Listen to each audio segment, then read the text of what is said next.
In the next two lessons we're going to look at circular motion. Now the GCSE physics syllabus doesn't require a quantitative approach to circular motion. It really just requires a qualitative understanding of this type of motion and the forces that are involved.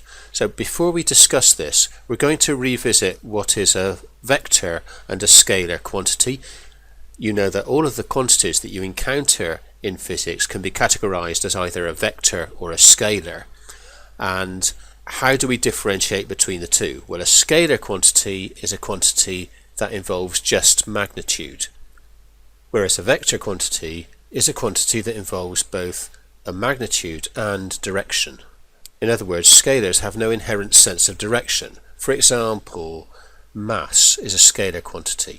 There's no sense of direction in mass, nor energy, nor time, nor temperature, nor distance, or the distance covered, and more importantly for this particular lesson, speed. Okay, so speed is the distance covered in a given time. Since neither distance or time have a sense of direction, they are both scalars, speed is also a scalar quantity. Whereas examples of vector quantities are force. Okay, you always have to talk about the direction of a force, not just the size of the force.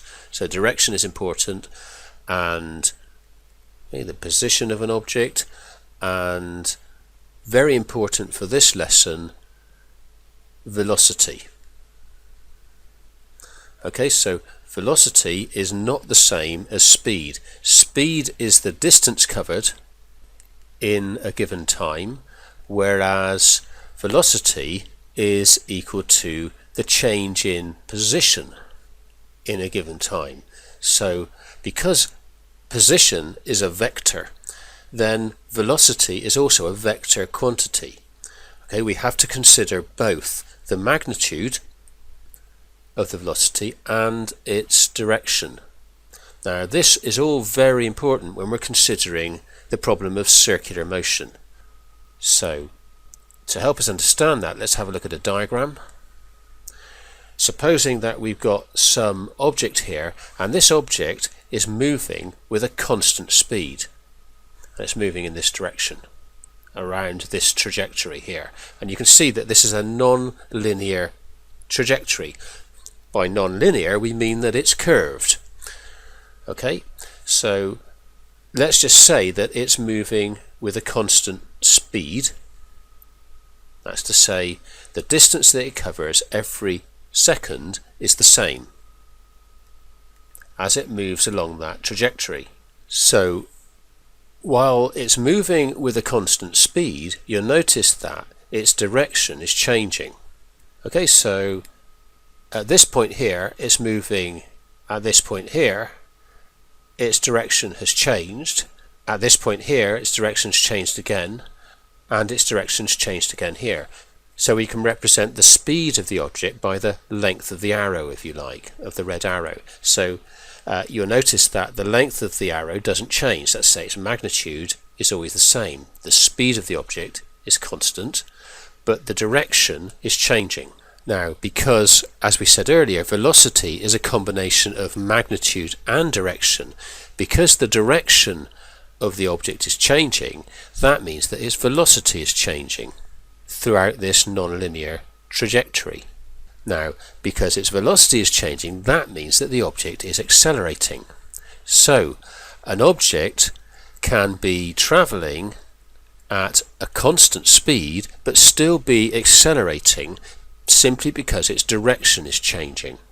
And that is very important in understanding circular motion. Now, you'll remember that from Newton's second law, that in order for an object to accelerate, there must be a resultant force acting on it. So this means that this type of motion necessitates a resultant force.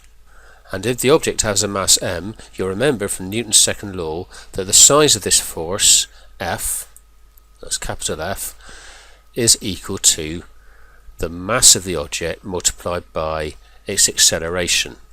So how does this force work? Where does it act? Well, the force acting on an object which is moving in a curve or in a non-linear trajectory will always act at right angles to the direction of motion, or perpendicular to the direction of motion. So at this point here, the force will be acting at 90 degrees to the direction of motion. The force will be acting in this direction.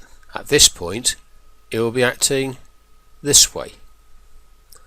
We're assuming that the body has a constant acceleration and that the size of the force is the same each time, but the direction of the force will change. So here it will be acting in this direction. Now, this force in physics is given a special name. It's called the centripetal force, and it is the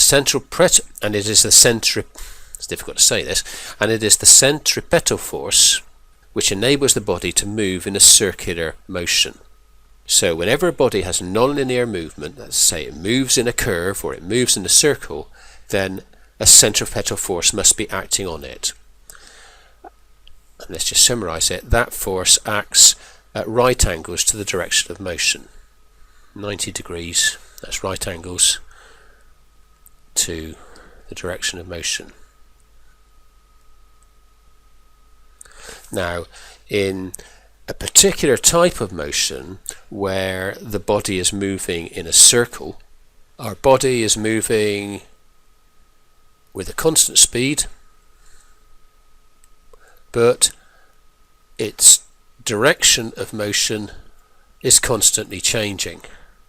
Okay, so the size of the arrow remains the same, but the direction of the arrow, which represents its velocity, is changing.